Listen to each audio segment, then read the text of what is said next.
Hello, welcome to our channel. Today's testimony was sent to us by a wealthy man who died and went to hell because of his selfish lifestyle, and what he saw in will leave you wondering. Please kindly watch to the end to fully understand his experience and what he was told to warn the people about. Kindly like and subscribe to our channel for more of this testimonies of those who have gone to the other side and came back with incredible messages. My name is Joseph. I had everything, money, power, and success. But one night changed my life forever. I found myself outside my own body, falling into a place of fire, pain, and never-ending screams. I thought it was the end, until a bright light pulled me back. What I saw in hell still haunts me. And if you think this is just a story, you might be wrong. This could be the warning you need before it's too late. I was born in a small town where people worked hard but never seemed to get ahead. My father was a mechanic and my mother stayed at home, doing her best to stretch every dollar. We never went hungry, but we never had more than we needed. I remember the cold winters when my mother would sew patches onto my worn-out jacket, whispering that things would get better. I hated being poor. I hated watching my father come home exhausted, grease covering his hands, only to wake up before dawn and do it all over again. I wanted more. I wanted to be the man who never had to check price tags, the one people respected because of his success. My hunger for wealth started young. While other kids played in the streets, I was studying the way rich people moved and spoke. I watched the businessmen who drove fancy cars and wore expensive suits. They had something my family never had: power. By the time I was in high school, I had made up my mind. I would do whatever it took to get rich. I started small, buying cheap items and selling them for a profit. I learned fast. If I spoke with confidence, people believed I had something valuable. If I played my cards right, they paid whatever I asked. I got my first real break in college. I met men who understood money, not just how to make it but how to control it. They taught me that success wasn't about working hard. It was about making others work for you. I built my first business before I turned 30. It was a small investment firm, nothing too flashy at first. But I knew how to play the game. I made deals that benefited me and only me. If someone lost money, that was their problem. I climbed the ladder fast, stepping over anyone in my way. By 40, I was at the top. I had mansions, luxury cars, and a bank account that never seemed to run dry. People feared me as much as they respected me. I had power and I used it without mercy. But looking back, I see it now. I had everything, yet I had nothing. I just didn't realize it yet. I built an empire from the ground up. Every brick, every deal, every success, I made it happen. At least, that's what I told myself. My company was my pride, my proof that hard work paid off. I had the biggest house in the city, cars lined up in my garage like trophies, and a bank account that never ran dry. People admired me. Some envied me. Others feared me. But no one truly loved me. I didn't care. Love didn't pay the bills. At least, that's what I thought. There was a time I used to care. I remember when my company was small, just a handful of employees who worked like family. We laughed together, struggled together, dreamed together.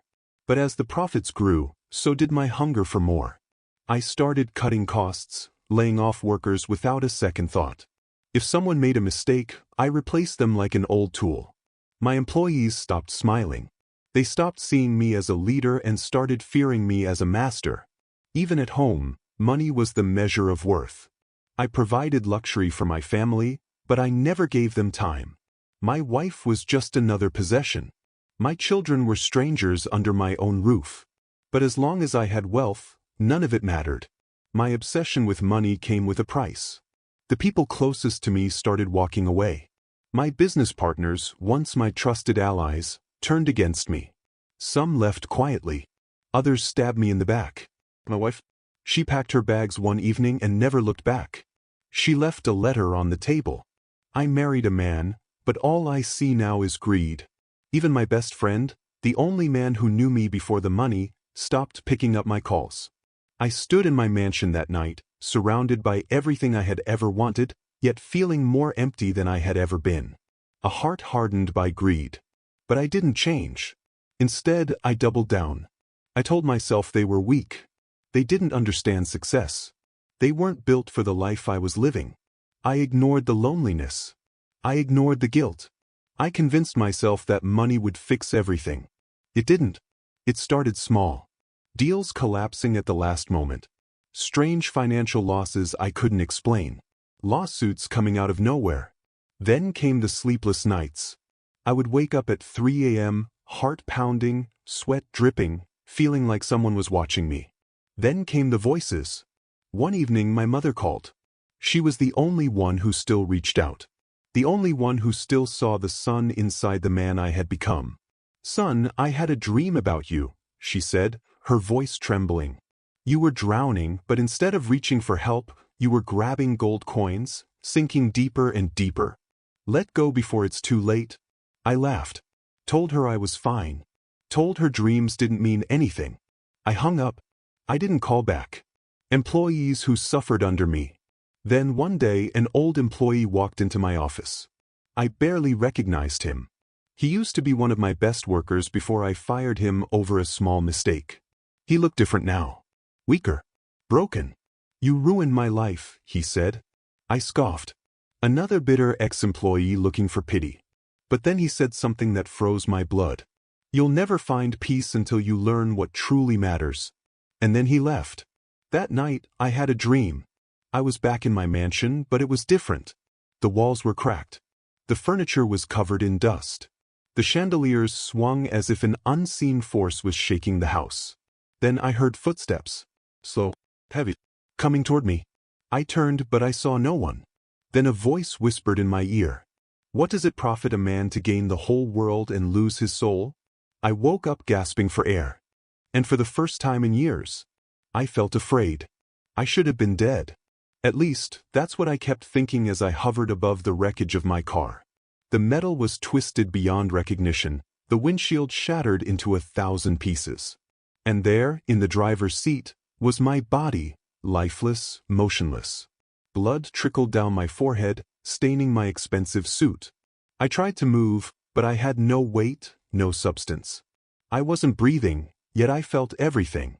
The cold night air, the distant sound of sirens, the frantic voices of bystanders trying to help. "Can he hear us?" one voice said. I wanted to scream, to tell them that I was right here. But no matter how hard I tried, I couldn't speak. Then I heard it. A voice, deep, hollow, and terrifying, whispering my name. "Joseph." It didn't come from the people around me. It came from somewhere else. Somewhere I couldn't see. My whole being tensed as a chilling wind swept through me. The street lights flickered, and the world around me blurred. "Joseph." It was calling me, beckoning me. And before I could resist, I felt a force pulling me backward, away from my body, away from the world I knew. I fought against it, but it was useless.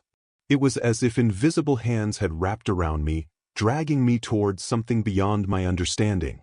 The farther I went, the more the light of the world faded. The voices of the paramedics, the flashing red and blue lights, all of it disappeared. Darkness swallowed me whole. I wasn't floating anymore. I was falling. The air around me grew hot, thick with an unbearable stench of sulfur and burning flesh. I screamed, but my voice was lost in the void. Suddenly, the darkness parted, and below me I saw it, a massive pit stretching endlessly, filled with fire, smoke, and writhing figures. The closer I got, the louder the screams became. I landed hard on what felt like burning stone. Pain shot through me, but I had no wounds. All around me, people wailed in agony, some clawing at their skin, others begging for mercy that would never come. Their eyes were hollow, filled with despair. Then I saw them. Towering figures with grotesque, twisted faces. Their eyes glowed like embers, and their jagged teeth gnashed as they reached for the souls trapped in the pit. They laughed, a sound so full of malice it made my very being tremble. One of them turned its gaze toward me. Grinned. "We've been waiting for you, Joseph." Terror unlike anything I had ever known gripped me. I tried to run, but there was nowhere to go. I had spent my life chasing power, money, and success. Now, I realized none of it mattered. I was in hell. The heat was unbearable. Fire roared all around me, yet it didn't consume anything. It only burned endlessly. My skin felt like it was melting, but I wasn't dying. The agony was constant, inescapable. I tried to move, but thick, rusted chains wrapped around my wrists and ankles, holding me down. I wasn't alone. Everywhere I looked, people were bound just like me, their faces twisted in pain and regret. Screams filled the air, some begging for mercy, others cursing the life they had wasted. I joined them, crying out for help, for someone to rescue me. But deep down, I knew no one was coming. Just when I thought I was lost forever, a light, brighter than anything I had ever seen, pierced through the darkness. It was warm, pure, unlike the torment around me. Joseph, the voice was gentle yet powerful. It carried no condemnation, only mercy. I looked up and saw a figure standing in the light. I couldn't make out the face, but I felt love, forgiveness, and hope radiating from it. Before I could speak, the light surrounded me, lifting me out of the pit. The screams faded. The heat vanished. The darkness was gone. I jolted awake, sucking in a deep breath like a drowning man breaking the surface. My chest ached. My body was drenched in sweat. The room was filled with beeping monitors. Nurses rushed in, their eyes wide with shock. "He's awake," one of them shouted. I was back, alive. But I wasn't the same man anymore.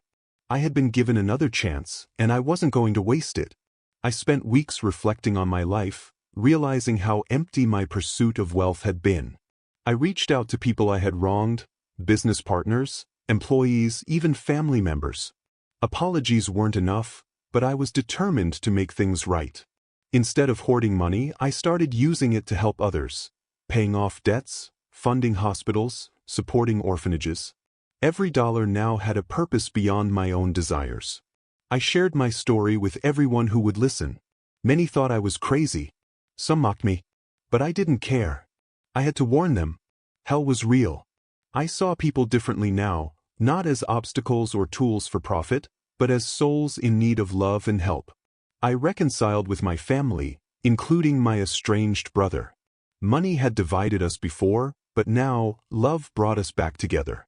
Standing before a crowd one evening, I shared my journey, from selfish greed to the horror of hell, to the grace that saved me. True wealth, I said, is not in what we own, but in what we give. If we live only for ourselves, we will lose everything. But if we live for others, we gain what truly matters. I no longer feared death. I was ready for the day I would leave this world. This time, not to fall into darkness, but to walk into the light.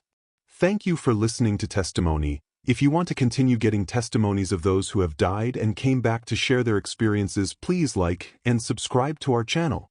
God bless you as you do so.